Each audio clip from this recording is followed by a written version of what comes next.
Hello and welcome to our second Open Access Week 2020 event celebrating open with purpose, taking action to build structural equity and inclusion. Each year, Oakland University Libraries partners to host multiple events across the week to promote open access. Open access is the free, immediate access to scholarly information along with the right to use and reuse that information. And why do we celebrate it this week? Well, it's a global event. Across the world, different institutions and individuals are working together to promote the benefits of open access in the hope that we will provide free open access to all research and scholarship across the world without the barriers of paywalls. So as part of this second event this week, we are revisiting institutional repositories. Institutional repositories can help you increase your impact. I'm Stephanie Swanberg. I'm an associate professor and medical librarian at the OUWB Medical Library. And I'm just going to take about 10 to 15 minutes today to revisit how you can increase your impact by depositing your work into an institutional repository. So let's just put this into perspective for just a couple of seconds. Have you ever hit a paywall when trying to access an article? I know I have, all the time. Have you read a study that reported developing a survey that you really wanted to use for your own work but couldn't find the actual survey questions? Me too. Have you tried to find an existing data set that you could use for your own research, or looked at an existing research article that actually used a data set but you couldn't access the data? Again, me too. These are common issues when we're trying to conduct our own research and building upon the knowledge that is already there. This is where open access comes into play, and institutional repositories can really help address these access issues. So institutional repositories, also known as IRs, are meant to collect, preserve, and provide free, unrestricted online access to all types of institutional research outputs. So for example, anytime that you go to publish in a journal, you typically sign a copyright agreement that says what happens to your work once your article is accepted. Some journals, particularly traditional journals, take that copyright and you no longer have access to your work, and it's usually put behind a paywall. With open access journals, you get to keep that, and part of this is being able to use and reuse your own work over and over. So institutional repositories are meant to provide an outlet for you to be able to share your work, whether it has been published in a traditional journal where you've handed your copyright over to the journal, or with open access journals.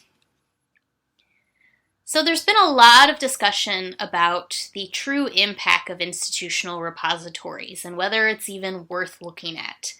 There was a very recent systematic review published in 2020 in the Journal of the Medical Library Association that looked at several different journal articles that have been published about IRs.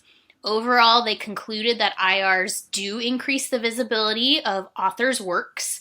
They increase the number of citations that a work will typically get compared to a traditional journal, and they increase the findability of these items. And this was particularly true of so-called gray literature, things that aren't typically published in a journal. That could be anything from data sets, survey instruments, any presentation or poster that you present at a conference, as well as your traditional articles. So all of these things could be potentially deposited into the institutional repository. One thing to note for articles in particular is that you have to be careful about what article version you submit into the institutional repository, as different journals have different requirements and guidelines for this. But overall, this makes it much easier for someone to find your work and to be able to find things that weren't typically available elsewhere. There are some limitations to what you are allowed to deposit. Of course, anything for which you own the copyright, you are allowed to deposit into the institutional repository. Before you deposit any of your articles that you've already published, you'll definitely want to visit and use a tool called Sherpa Romeo. What this does, it allows you to search by a journal name or a publisher name, and it clearly outlines the copyright and open access policies for that particular title, and really provides an easy way to understand this. So this is just an example. So if I go to Sherpa Romeo's website, I'm presented with just a very quick search tool of either the journal title or the publisher name. So I'm going to do New England Journal of Medicine. Once I found that journal, I look into the publisher policy area, and it gives me more details here about what is allowed to be put into either an institutional repository on your personal website or what is available.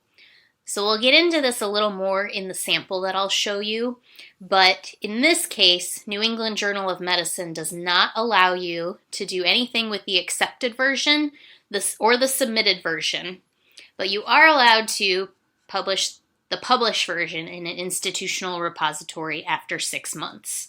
And we'll get into that in a little bit. So we've talked about the potential impact of institutional repositories and how it can help build your portfolio of citations and your visibility. So where can you actually deposit? Well, here at OU Libraries actually is the holder of the institutional repository Our at Oakland, and I've provided the URL here. So how can you actually deposit?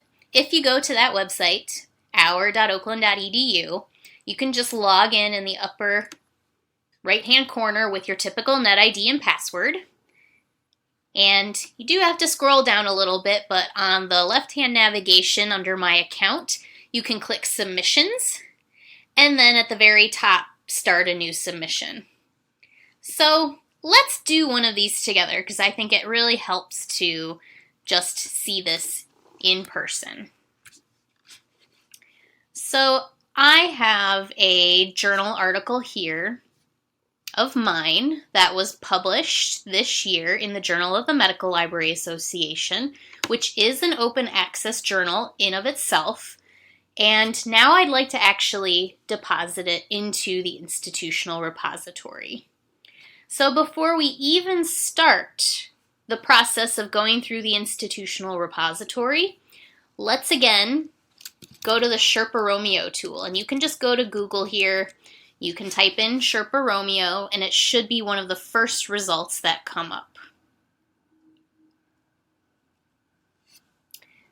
So it's taking a little bit. Here we are.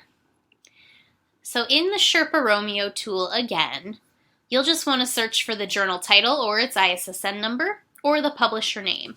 So I'm just going to start typing Journal of the Medical Library Association, since that is where I published the article that I want to deposit. So here it is. It came up right here. And let's just scroll through this for a second and look at the information. So it gives you just some background in terms of who publishes the journal, where it lives. And then if you scroll a little farther down, it also gives you the publisher policy information. And this is what we're really interested in. Now you can see the published version here, which is the PDF version that I had shown just earlier. You can see the location is the journal website. So in this case, this journal does not allow you to publish the PDF version of the journal article that I had. However, if you look at the next area, the accepted version, and we can expand this as well, you can see here that you are allowed to post the accepted version into your own personal website or into the institutional repository as long as you acknowledge the published source. So again, it's been published with this journal. They just want you to link to it. So that's the accepted version. In addition, the submitted version is also allowed here, and same exact guidelines. You can post it on your personal website, and you can post it in the institutional repository as long as you link to the full. Now, if this if you start searching here and you have just hesitations or questions about this, each of these individual pages also link to the actual publisher guidelines. So if I open this in a new tab, this takes me to the author guidelines of the actual journal. And if I just scroll down here, in this case I'm looking at the copyright notice, and if I just kind of browse through here, I'm looking again for what can I deposit. So under item 5 here we have, authors are permitted and encouraged to post an online preprint manuscript, but not the publisher's final formatted version into institutional repositories or websites. So there, that is the bottom line information that we were looking for. So that's great. Now we can do this. So again, now that we know that we can publish the preprint version, let's go to our.oakland.edu and start the deposit process. So what I would recommend is have your files ready before you even start this. So right now I've got the published version that is available freely online because it's in an open access journal. I also went ahead and I went back into my files and I pulled the version that was submitted to the journal and I made it a PDF. So this is after revisions, so it has basically the same look. It just doesn't have the final editorial version, but this is what is allowed to be posted. So I have both of those up and available for me to reference. So again, I'm going to log in here with my typical NetID and password, what you would use to sign into OU email.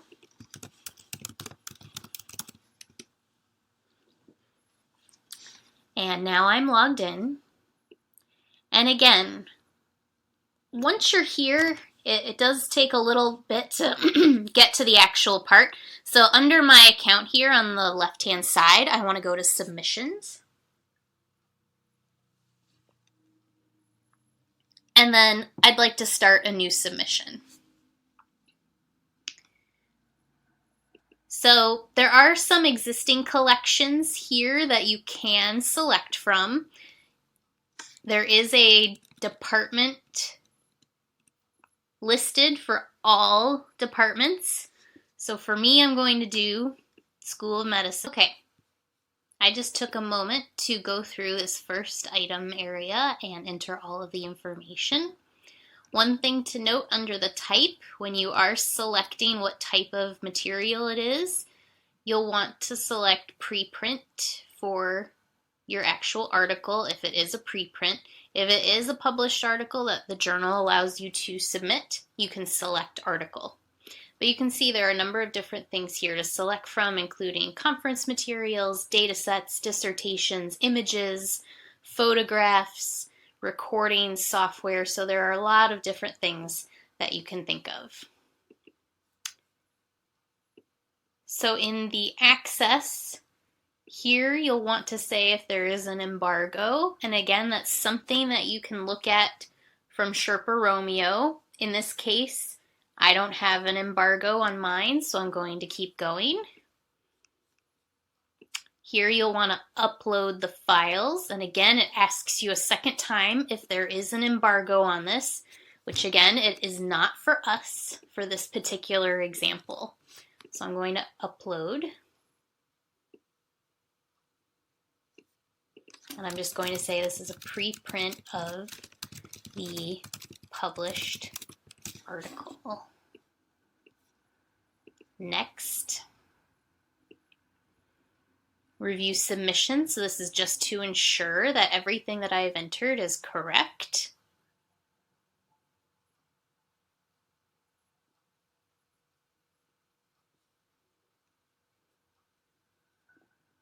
And there is one thing that I want to correct in the first one, so I can go back here.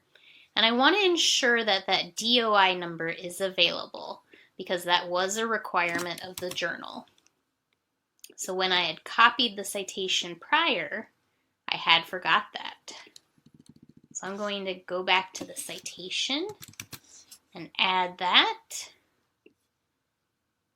and then I'll continue on.